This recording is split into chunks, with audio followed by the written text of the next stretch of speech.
Greetings. We're glad you've returned to the Blaqk and Grimm Podcast, an original horror fiction performance. Come in. Come in. I am Mister Blaqk, narrator and host of our beloved podcast. Tonight, it is my dark pleasure to share another episode for Season 1. Grimm has been at it again to provide you another thrilling peek into Danny Preston's life. Tonight, it delves deeper into Appalachia in search of answers. Will he find them? Or will his journey meet with bitter disappointment? Now, gather close so you might hear Episode 8 of Danny's River.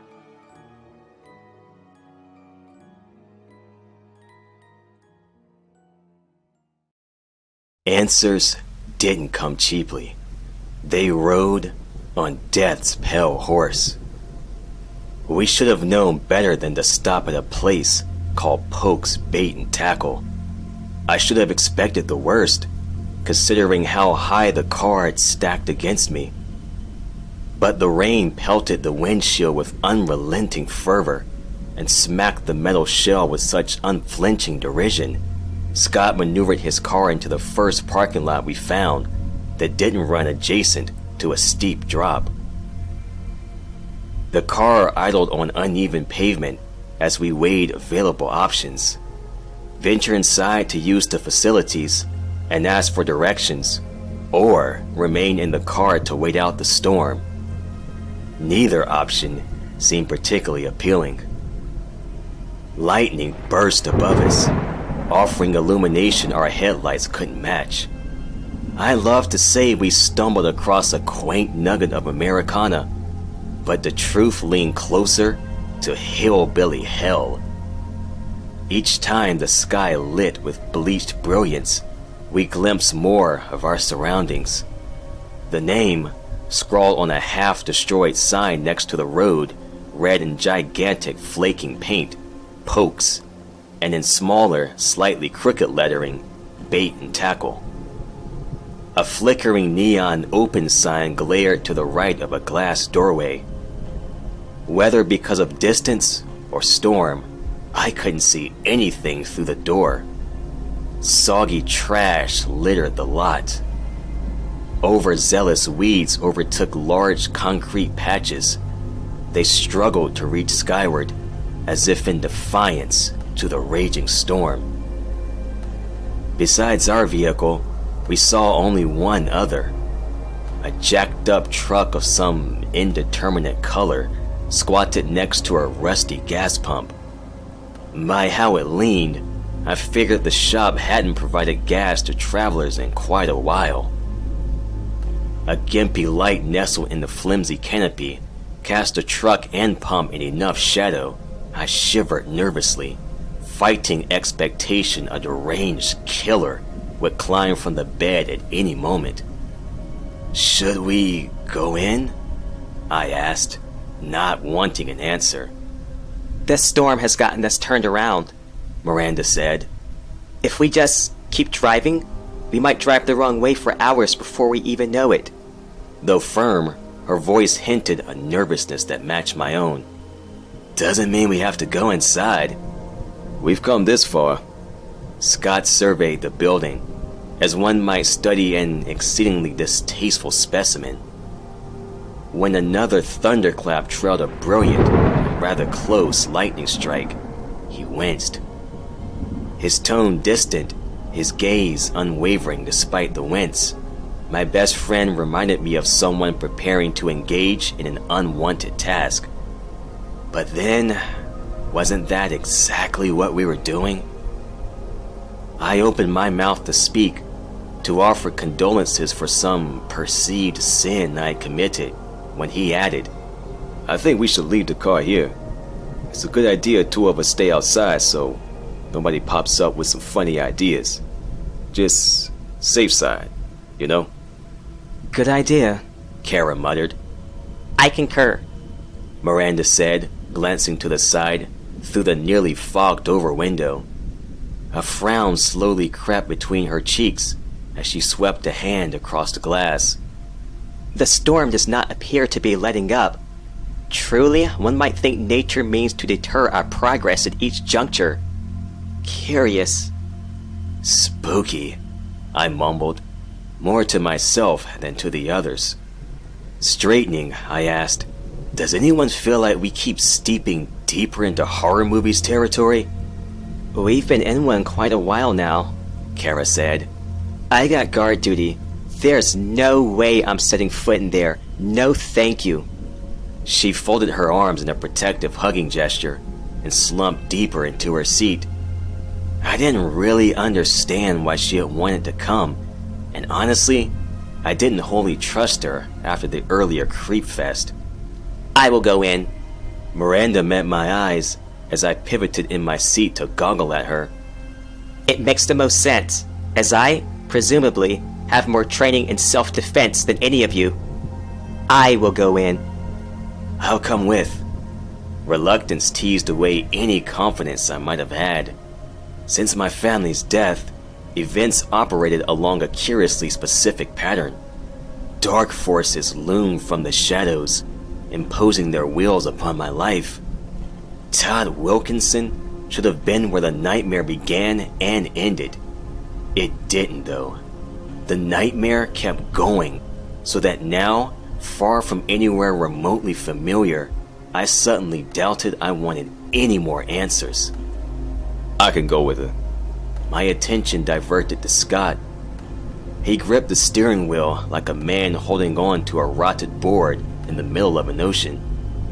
He'd go inside, despite not wanting to. My doubts and frustrations towards him faltered before withering away when I looked into my best friend, no, my brother's face, and saw resolution. There were brave men in the world, knights who buffered back the darkness and, at peril to their own well-being, stood between you and evil. I saw in him the last of those knights, and I couldn't let him fight this battle for me. No, brother, I said, gently. I tried, perhaps succeeded, to speak with bravery I didn't harbor. I got this. Outside, the rain pelted the world. Exchanging nervous glances with the former policewoman, I reached for the door. Thunder boomed beyond the trees, separating the station from the rest of the world. Ignoring it, I opened the door and stuck one leg out. Immediately, icy water saturated my leg, causing the denim to press closer to the chill flesh. Behind me, Miranda opened her door. A simple gust of wind saturated my upper frame as I propelled out into the gloomy air. Quickly closing the door, I kept my hand pressed against the car, drawing on its bulk for support as I worked my way around the side mirrors and front bumper. A moment's hesitation, and then, with Miranda next to me, I started towards the store. As I walked, I envisioned a younger me, perhaps 7 or 8 years old, clutching my teddy bear as I moved towards my bedroom closet. It wasn't fear of the dark or whatever skulked inside. No, I had my stuffed animal and words from my father I carried with me ever after. They are only monsters, he said to me when I cried for my dinosaur nightlight to remain on. They are only monsters, and Prestons are brave. We do not hide when they poke from under our beds. We do not cover our ears when they snarl from our closets. We are Prestons, and Prestons will charge right in and shine the light into darkness. We stand, even if it is alone. Sure, it was probably too deep for my kid's brain to process. At the time, I just knew it meant I could kick the monsters' butts. Now, My childhood seemed a distant memory. Traipsing through the soggy hellscape, with the icy water saturating and soaking into me, some final nails were hammered into the coffin that was my life. When I tripped on cracked pavement, weighted down by rapidly collecting rainwater, another piece, another component of yesteryears, flung free. I was, in effect, walking towards disillusion. Wait a moment. Miranda's fingers touched my arm, almost absent-mindedly. My thoughts retreated, forcing aside thoughts of childhood and dread at the coming interaction. A lull in the rainfall caught my attention, prompting me to glance upwards.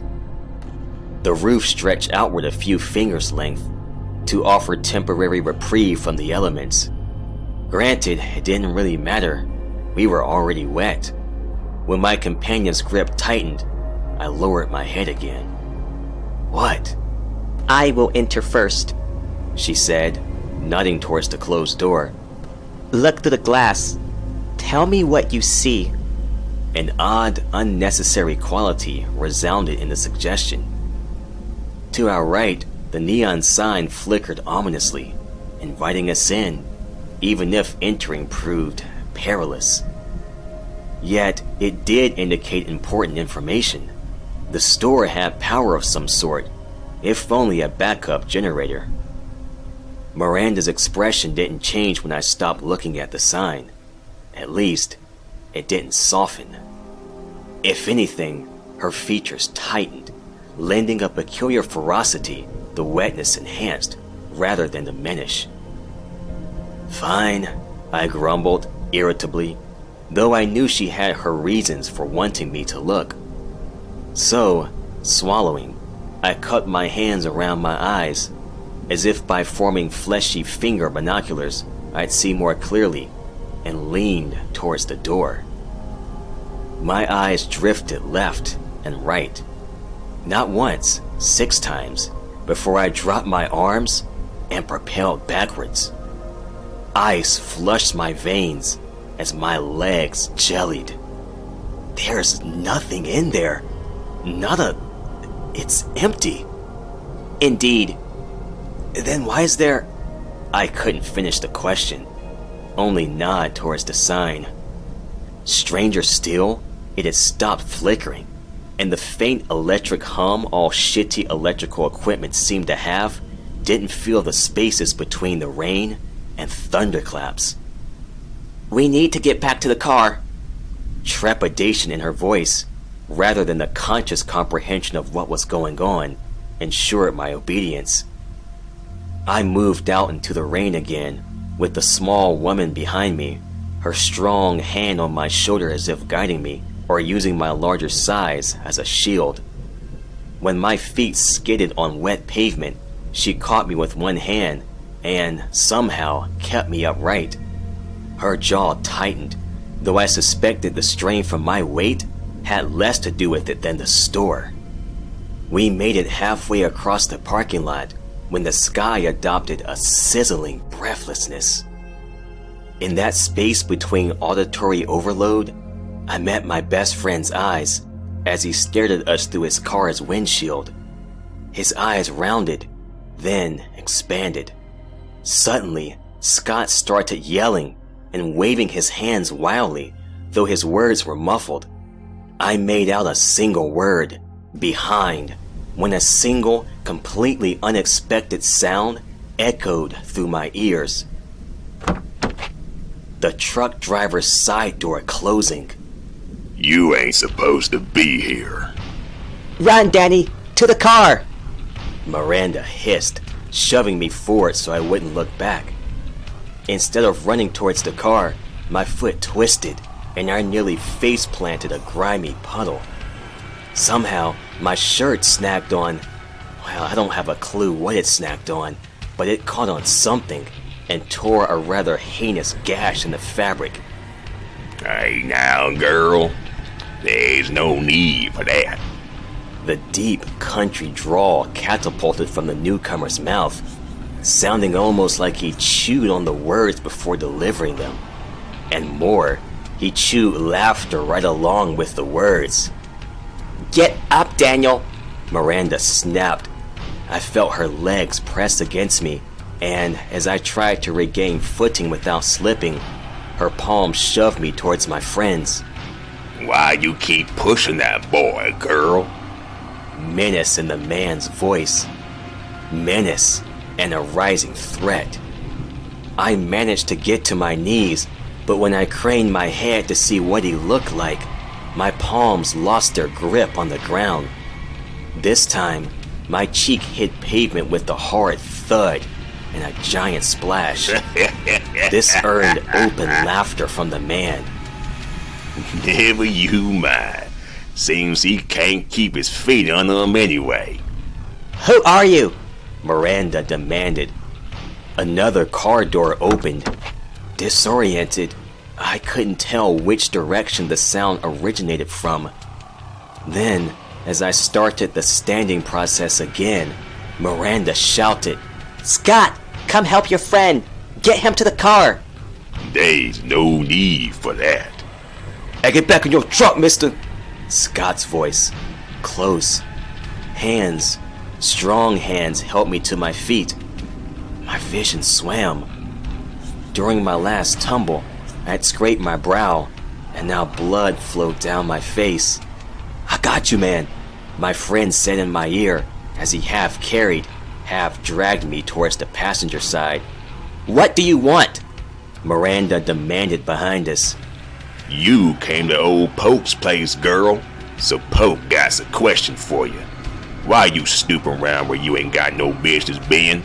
Seems like you looking for a whole heap of trouble if you're asking me. The man's voice loomed closer now, and yet he didn't seem to have moved from where he stood next to his truck. At the same time, Scott pleaded, Come on, Danny, pick up your feet. Please, brother. Keep your hands where I can see them, Miranda commanded. Desperation bonded with righteous authority as she spoke. I pulled away from Scott enough to see her rigid back and her arms aimed at the man, the stranger I still couldn't clearly see. Her revolver lifted and split the rain as it fell down around her. Miranda's stance partially concealed her sharp features. However, despite the angle, she shifted her eyes to meet mine without fully removing her attention from the man. Put that old pea shooter down. I asked you a question. Let go, Scott. I can walk. I snarled when Scott's hand spun me, painfully, towards the car. Smaller, gentler hands grabbed my other arm and, in a panicked moment, I jerked away. Then, as my vision focused, I registered Kara's fear-bleached face, imploring me to come with them. Danny, there's something wrong with him. Stop fighting so we can help you, she said, her face softening, hardening, morphing between fear and resolution. Kara's vision captured me, even as it moved beyond me to the man I had yet to see. I am not answering your question. Coldness supplanted Miranda's dread. In her voice, I witnessed the lawman she would always be, the incorruptible officer, placing herself in harm's way, not for the greater good, but because of her goodness. Get the door, Scott said over my head. A moment later, the passenger side door opened. Rainwater spit from the heavens, mingling with the blood unable to crust over my forehead. I swiped a free hand across my aching brow and pressed fingertips against my eyelids. When my hand pulled away, the pain had worsened, but my vision improved. I peered sideways at my friend, who motioned for me to get in, and then to Kara. She wasn't paying attention to us any longer.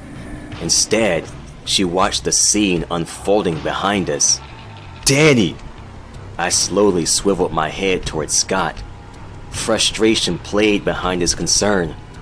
Wanting my compliance and, honestly, questioning why I wasn't, emotions warred on his face. Finally, Breathing deeply, he reached forward and shoved me down into the seat. Before I could yell or utter any sound beyond a disheveled grunt, the door slammed in my face. Seconds later, another door opened, and Scott shoved Kara onto the back seat. "Stay here, both of you," Scott commanded before closing us off from the outside world. Behind me, the artist shifted uncomfortably in her seat.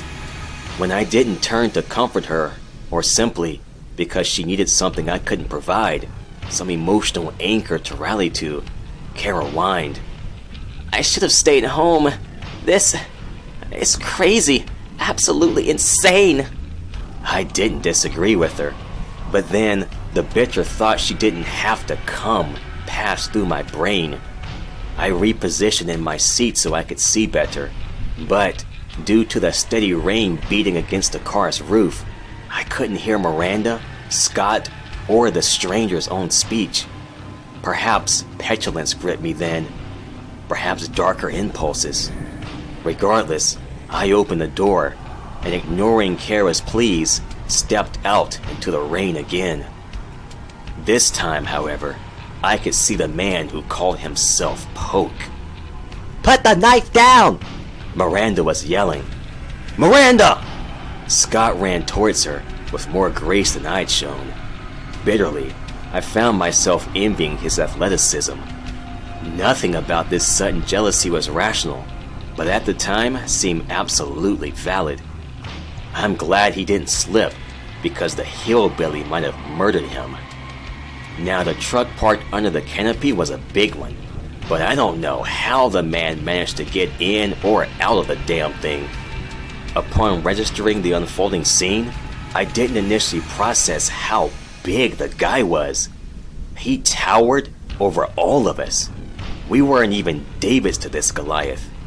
We were ants to pretty much anything else. Hard, tan flesh stretched over a muscled frame, whose girth looked the kind earned from hard labor rather than reps in the gym. A thick, tobacco-tinged blonde beard covered half of the biggest face I'd seen in real life, and cold eyes watched us with murderous mirth. The rain seemingly left his stained, dark splotches reminiscent of dry blood, tan shirt, and greasy pants untouched. He stalked towards Miranda with the litheness his size shouldn't permit. A wicked knife, glistening even in the gloom, rose from his giant fist. Honestly, if he stabbed any of us, it looked long enough to pierce right through the other side, regardless of what direction the blade entered our body. "What's wrong with you, man?" Scott yelled. To Miranda, he added, "Come on! We need to get out of here! Now!" He tugged at her shoulder, but not with the same force he moved me. I stood, watching them, breath catching in my throat as the store's proprietor closed in. The giant's only answer was to hoist his knife higher and grin. Shockingly, his teeth weren't the stained and worn nubs you would associate with backwoods tobacco connoisseurs. No, Poke's smile was a shark smile. White, razor-pointed rows. Endless. Monstrous. Lower your weapon! Snorting with derision, the man stalked closer. Miranda, with Scott's hand guiding her, backpedaled towards our car's driver's side. Kara cracked the door, but didn't push it open. I wanted to climb inside once more, to offer some semblance of comfort. Yet instinct suggested I wait, though my head throbbed, and the wetness seeped deeper than my skin. Frightened sniffles echoed inside the car, and, though I wasn't able to see her, I knew she was crying. Even the strongest people have breaking points. Things with her had gotten increasingly weird, but I didn't think she deserved this terror. The need to protect her, to protect everyone, battled my own fear. You best believe I ain't letting go of my weapon. But you folks gonna wanna deal with Blaqk. Knowing you're gonna want to deal with folks in Hoplin's Cove. Perhaps the most unnerving thing about all this occurred just then. The giant man blanched, as if thinking about some infernal possibilities, and shivered. His eyes wandered to his blade momentarily.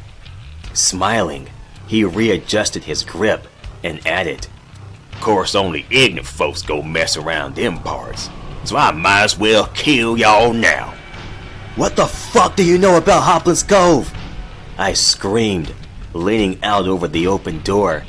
"Answer me! Danny!" Listen, boy. "Get in the goddamn car, Danny!"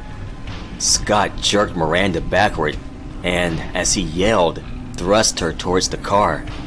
He slammed a fist on the roof, splashing water and drawing my attention. "Get in the fucking car, both of you!" A violent thunderclap reverberated, startling each of us in turn.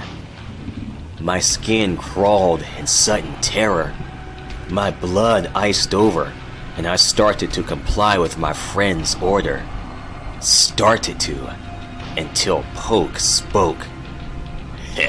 I know a whole lot, boy. I know that place gonna eat you alive. Another wicked smirk. Another step towards us. "You lie!" I cried. "You don't know anything! What the hell are you doing?" yelled Scott. "Come on, man! We gotta get out of here!" Ignoring him, gripped by insanity's strange compulsion, I stepped farther away from the car. I had, without realizing it, isolated myself from the others. My stride isn't short. Long limbs directed me towards open pavement in seconds. And as Kara pressed an open palm against the window, as Miranda hesitated halfway to the back seat, as Scott pounded on his roof, the gargantuan brute settled his full attention to me. Poke be a lot of things, boy, but a liar ain't one of them. I opened my mouth to spew curses. Instead, I asked, "What about Todd Wilkinson? You familiar with that name?" Now, I know my companions weren't too thrilled we hadn't gone skidding back out on the road yet. But I had to. I needed to know all these crazy threads wound together into some cohesive pattern. Otherwise, what the hell was the point? Several things happened in such quick succession, I'm not really sure what happened first. A gunshot, a voluminous roar, screaming. As if cued, the rain tapered off, and thunder dwindled to a distant grumbling. I stood, dripping from head to toe, screaming as the big mountain man tumbled, then fell, to the ground in front of me. Not dead, I didn't think, but incapacitated. He lay on the pavement, chest heaving with stitched breaths. Were it not for this, I might have thought him dead. Movement caught my attention, forcing me to look away. Miranda, followed closely by my livid best friend, circumnavigated the car, weapon held in preparation for additional use. "She told you to put the knife down," Scott quipped. "Not the time." Miranda barely glanced over her shoulder at him, but the disapproving frown proved satisfactory to elicit an embarrassed flush. Come over here, Daniel. Please. My mind started to catch up with the previous minute. A gunshot, a voluminous roar, screaming. First, the roar in response to my final question about Todd Wilkinson. When I said the name, Poke rushed for it, knife hefted so it pierced my guts when he crashed into me. The gunshot. Quick reflexes allowed Miranda to swiftly aim and destroy the brute's left kneecap mere strides from me. Pitilessly, I considered the fact he'd never have normal use of the limb again. But who had screamed? Me. I did, because I had seen something in my attacker's face I hadn't seen since I had been trapped in Kara's truck, with my family's murderer hovering over me. I saw a monster's ravenous need. Y'all gonna get yours. When it's over, y'all gonna wish y'all had come round these parts. Y'all gonna wish you'd have let Poke show his mercy to y'all. The giant spoke through clenched teeth, causing his accent to deepen to almost illegible levels. Bright crimson tinted his lips, bearing harsh contrast to the surrounding gloom. Leveling a hard, unblinking stare at me, he pushed himself into a position somewhere between kneeling and sitting. What do you know? Lots more than you want, boy. Lots more. Why you asking about these things? Huh? You tell me why y'all want... A sharp intake of breath as the man's shifting put pressure on his ruined knee. His dark eyes widened, and for a split second, I thought he might, somehow, regain his footing and attack. Sinking down, he didn't though. He lowered his head, which now glistened with sweat, pressed a fist against the wet concrete. The spell broken, I started towards my companions again. How did we get into this mess? Adrenaline pumped venom through me, keeping my heart set to its highest tempo. My hands wanted to delve into my pockets to keep myself from fidgeting, or, more likely, to keep the nervous tremors to a minimum. The gorge rose and fell within me, urging my stomach to flip and spew whatever contents I had managed to hold on to by this point. I had been a lumbering oaf, decidedly, uncharacteristically clumsy. A knot formed between my tongue and esophagus. It wound so tightly I could not swallow properly, and my breath painfully hitched after every handful of heartbeats. Despite all this, I returned to the car fairly quickly. If y'all heard the man goes by Todd Wilkinson, then you in a whole helping of trouble. Y'all go on now. Hoppin's Cove ain't far now. Ain't far at all. You just gonna let us go? Scott demanded. Just like that? Not to seem ungrateful, but how should I say this? You appear to have an elevated interest in contributing to our untimely demise. Scott, I heard Miranda murmur. She leaned closer towards him, and had I not been next to the car at this point, I would have heard what she said. I do not want you to get hurt. Please, do not provoke him more than necessary. We have to get away from here, and I do not wish for harm to come to you. To any of you. Huh? Okay. You sure? Do we need to call the local police to come and take care of him? I opened the passenger door and tapped on the roof. They both cast a scalding glare that caused my resilience to wither even further. Sorry, I managed. My skull throbbed from my earlier fall, and as rational thought re-entered my brain, I understood how stupid I'd been. Even seated, the giant's head stood above my waist, and with less separation than before, I noted his arms' corded muscles and the great maws that were his hands. Embarrassed isn't quite the word, as a heavy dose of fear swirled around the mix, but I was as close to embarrassment as anything when I finally dropped my gaze to the car roof.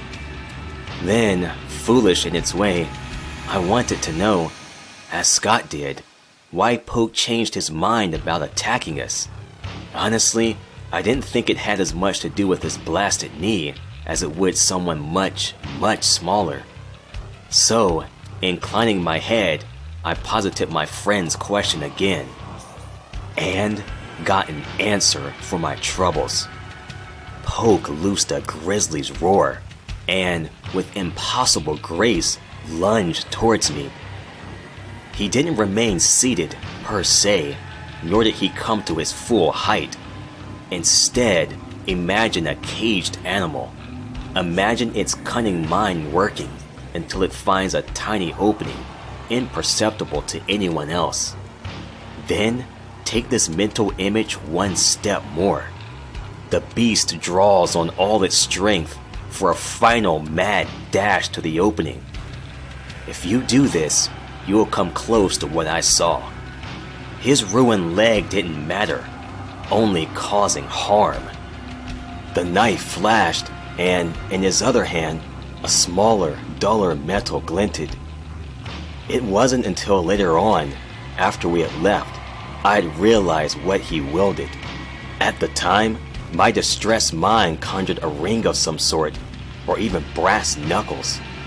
Miranda fired, and a bloody spray fanned out behind his left shoulder as the bullet seared flesh. Even so, it didn't slow his movement. So she fired again, and again.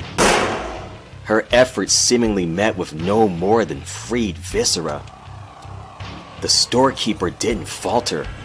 Rather, he switched his trajectory mid-lunge towards her. She shoved Scott into the driver's seat and, before he could stop her, slammed the door in his face. Then, placing her hip against the car's siding to prevent him from getting out, pulled the trigger 2 more times. A bullet struck Polk's wrist, forcing the knife to fall from his grip, but he didn't stop. I watched, dumbstruck, as the hillbilly dwarfed her. Time crawled to a meaty standstill. Somehow, between frightened blinks, the brute managed to nearly reach his full height and bring his other fist towards Miranda's unprotected torso. At the same time, with equally preternatural speed, the former cop lifted her weapon so the barrel aimed squarely at his face. Miranda emptied the clip as he slammed into her. She grunted with the impact, but sidestepped enough so he fell, dead, to the wet pavement. His massive hand slid down her front before crashing to the earth. "You okay?" I asked. I'd never seen someone killed in front of me. On the screen, maybe, but not where I could smell the metallic gore and blooming shit. Death isn't anything like you imagine. It's not as well coordinated as action movies or video games make you think. We were alive, though. "Miranda, are you okay?" She lowered her arms and turned a pale face towards me. I am fine. Come. We have to get out of here. Shouldn't we call someone? Or check his truck for clues or something? I suspect it will be wise to get out of here, she said, holstering her weapon and opening the car to climb back in. It doesn't seem right. We're not the bad guys here. Besides, who says that man is really Polk? You know, the shopkeeper? Polk's bait and tackle? The place was fucking empty. He could be some crazy person. Leveling a hard look at me, she said, I am confident his name is Polk. At least, that he is the proprietor of this establishment. However, I think his purpose here is not to sell fishing gear. I suspect we witnessed his purpose. To attack us? Why would anyone be waiting for us to pass through here? It's not like anyone would... Cutting in, she said. Not us specifically. More than likely, he and others have spots such as these to trap people who get lost in these mountains. People who leave the beaten path and make one too many wrong turns. Still, it is fortuitous in a way. We seem to be heading the right direction. Your answers are close, I think. Hear me. When I tell you to run, hide, or whatever, from this point on, you will listen. Otherwise, we turn back. Do you understand? I nodded affirmation. Good. Now get in before the storm starts up again.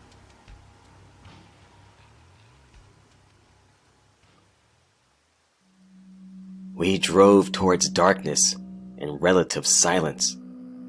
At least, we didn't speak to one another. Once she had told the others to plan and reloaded her firearm, Miranda settled against the door, her head pressed to the glass, and her arm wrapped around her waist. Kara's eyes moved to each of us, and occasionally, when I looked out my own window, I saw her reflection's mouth open, only to promptly close again. Scott's teeth ground, and one arm propped up to lean his head against while the other steered the car. He stared out the windshield. Every few miles, he'd shake his head and rub his mouth, as if trying to scrub away something distasteful. Me? I just let my eyes wander where they wanted and kept my mouth shut. I clutched the amulet in one hand, running my thumb over it in an abstract, thoughtless sort of way. After the pulsing back at the overlook, I had dropped it in the cup holder. Small comforts get us through the darkest hours. Nothing made sense anymore, so I took what succor I could in the amulet's weight and how it felt against my skin. Whether arcane magic fueled it or its effects were linked towards my deteriorating sanity, Anne's gift provided some link to a world I could understand. A world where monsters only crept in the shadows of imagination, and families had normal dysfunctions. Sure, I received the Witten disc from a woman who owned an occult shop, whose daughter had gone into a strange trance earlier in our trip. While our last conversation hadn't been on great terms, I understood there were evils more deserving of my animosity than folks who only meant to help. Unexpectedly, I felt shame at the rift growing between Kara and myself, especially considering all we had been through since I met her. Hell, I was ashamed of the damage knowing me had caused all three of my companions. I'm sorry. What was that? Scott said. His harsh tone overshadowed my quiet apology. More, he seemed to realize it, and more gently he asked, "What'd you say, man?" I said I'm sorry. Why? Miranda asked, shifting in her seat. As I readjusted my seatbelt, I tucked the amulet under my crotch so it wouldn't fall to my feet and roll where I couldn't reach it. I turned so I could see them. Clearing my throat, I answered, "I'm sorry I got you guys into this mess. None of you wouldn't be here if it weren't for me." You're right. I wouldn't be here if it weren't for you, Kara said. I would have drowned in that river, because you wouldn't have been there to save me. Not that I need a hero or anything. Miranda added, You are not responsible for much of what has happened. I am! I blurted. Anger, hurt, and sorrow vied for control. My face, now a few days past needing a decent shave, contorted as each emotion exerted temporary dominance. You are not. I am responsible for myself, for choosing to side with you when the odds are stacked against us. She spoke carefully, as if uttering the words pained her. The pixie-like woman matched stares with me for only a heartbeat, before her calm eyes returned to the passing scenery. I chose to seek answers with you, with all of you. I chose to kill that man because otherwise he would have harmed all of us. Why did we leave him? Kara asked, saving me from the question plaguing my own thoughts. I have answered this question, but as it is not enough, let me ask this. What do you think would happen if an honest officer had been sent to the scene? At this juncture, we can assume that I am wanted by the authorities. We can assume they are looking for you, Daniel. What is she talking about? The artist asked me. She leaned forward, gripping the seat's headrest, and frowned. Danny? What aren't you telling me? I executed my commander. Miranda shifted to address the younger woman. I have distrusted you from the start. I apologize. as it is why they have kept this from you. We, the four of us now, are mixed up into something far worse than just a crazed murderer. Call it fate, call it chance, call it damnation for all that matters. Really? I don't believe you. So, as the sun spilled its grayish gold into the horizon to usher in the night, Miranda recounted what she had told Scott, then me, about the events occurring prior to the car crash. You're saying... What are you saying? Kara asked when she finished. We are searching for answers to questions much grander than Danny's. We may find worse than Todd Wilkinson in Hoplin's Cove. Almost certainly, actually. Scott abruptly slammed on the brakes, impelling us forward against the dashboard or seat. I started to voice frustration, as did the others. Look! He pointed forward, towards a spot just off the center of where the headlights revealed. At first I couldn't make out anything. Where the mountains are resplendent in daylight, they exude ominous sameness when night blankets the earth. After my initial once-over, I finally discovered the reason he had hit the brakes. Is that? Yep. I would have missed it too. It's getting so dark. But my brights hit the sign just right. Scott referred to the drooping sign, partially tucked behind scraggly bushes. The kind of sign you would drive right by, under other circumstances.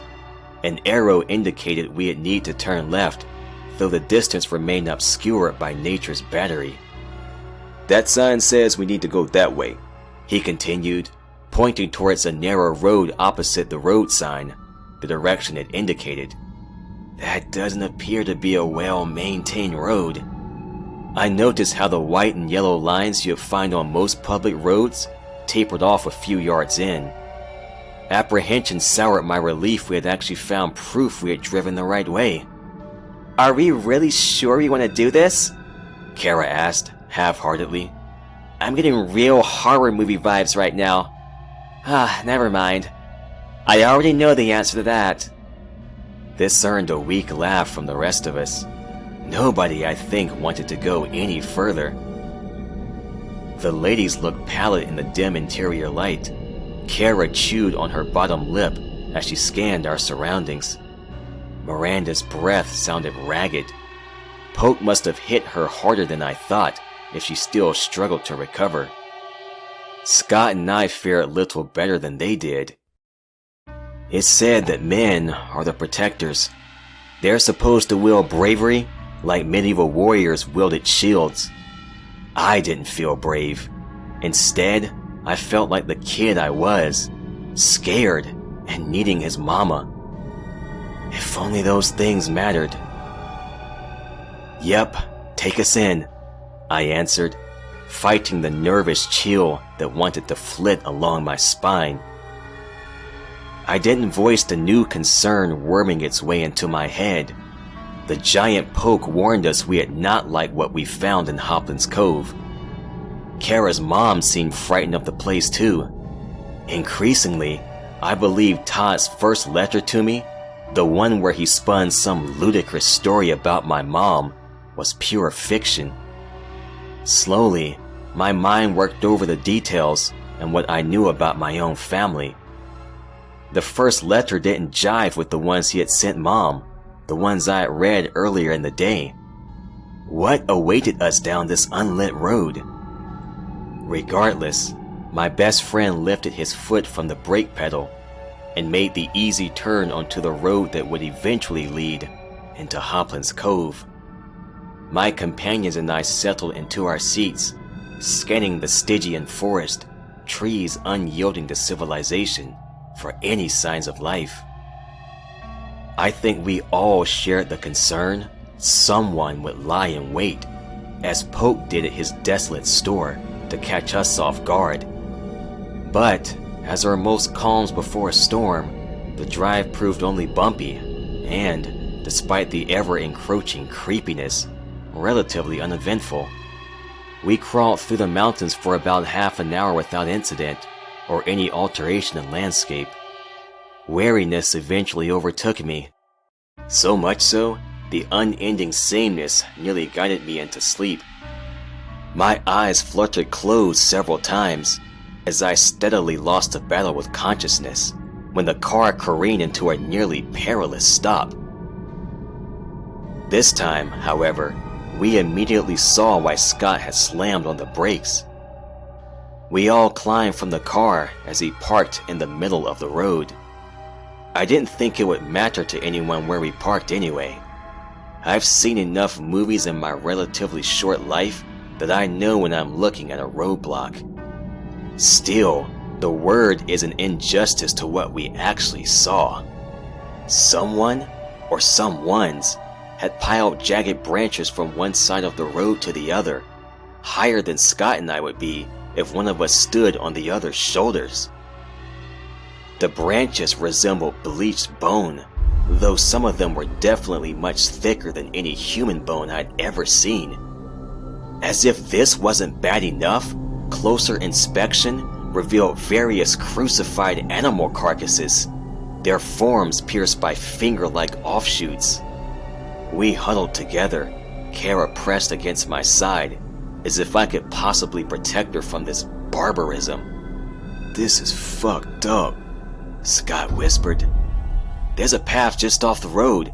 How much do you want to bet it leads around this, whatever this is, and into town?" I asked, pointing towards the right-hand side. "We should return to the car," Scott said, as he tried to turn away from the atrocity. I don't know how much more of this I can handle, man. I mean, who would do this to animals? It's sick. Like, I've seen some strange things lately, but this tastes a whole whopping cake."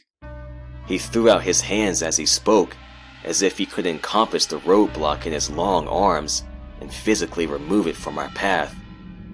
To my surprise, I heard tears in his voice and glimpsed wetness on his cheeks. Even in the dark, surprisingly in the night, they stood out. "I have to go forward."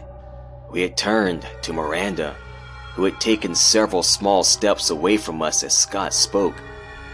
Even in the car's headlights, we could see something amiss with her. Cheeks alternated between too ruddy and too pallid, as she kept a hand pressed against her belly. I saw something red on her hands. Thinking it might only be the glare from the car's headlights, I leaned closer. "Huh? Why are you bleeding?" I demanded, moving towards her. I reached for her hand, intending to remove it, from a spot I should have noticed since she had been holding it since we left the store. Smiling weakly, she moved a half step beyond my reach. However, Miranda removed her hand and lifted her jacket outward to reveal a large blood stain spoiling her shirt. "He got me." "But he didn't have his knife. He dropped it. I saw it fall." Another faint smile accompanied her response. "He had some long nails in his other hand. Had them out between the knuckles, and when he hit me, he punctured something. I did not pull them out, hoping we could find... Well, it does not matter now. The bumpy road has caused some shifting, and I believe something nasty has gotten into my bloodstream." "Why didn't you tell us?" Kara this time. "How would it have mattered? Scott drove as quickly as he could, and I would not have allowed him to turn back. My life for the answers we need. I think it a fine price to pay." "That's stupid." "Perhaps," she said, musingly. "But here we are. We must venture beyond this wall and see what medical help we can acquire. Time might remain on my side, or stand against me. Either way, we must go forward. Daniel, go grab my bag from the car. It is in the back floorboards." "Why do you need your bag?" "Ammo." "I'll get it," Kara said. Without waiting for any response, she darted from my side and past Scott. We watched as she grabbed Miranda's bag, naturally a practical beige backpack, and start back towards us. She reached the front of the car when she stopped, holding a finger in the air as signal for us to wait. She opened the driver's door and reached inside. The headlights shut off, and as our eyes adjusted to the new lighting, she jogged our way. "Here," she said, handing Scott his keys. Then she pressed the amulet into my hands and, affectionately, squeezed my fingers as she pulled away. Thank you. Miranda held out her hand to take the pack. No. If you're hurt, I'll carry it. I suggest you let someone else hold your gun. I have a feeling it'll be needed. Miranda offered the weapon, but it was Scott who took the piece from her. "Let's go." And with those words, we started towards the path leading into Hoplin's Cove.